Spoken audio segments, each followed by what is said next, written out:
2025 August 15న స్వతంత్ర దినోత్సవ వేదికగా ఎర్రకోట మీద నుంచి నరేంద్ర మోడీ ప్రకటించిందే సుదర్శన చక్ర.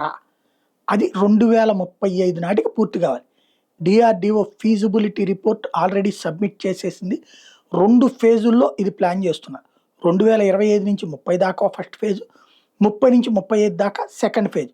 ప్రాజెక్ట్ కుష అనేటటువంటిది ఇంటర్సెప్టర్స్తో కూడుకున్నటువంటిది.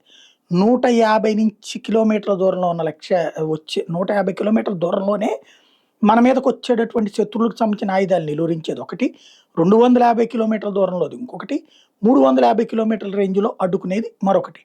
ఇది 3 లేయర్డ్ ఆర్కిటెక్చర్ అనమాట.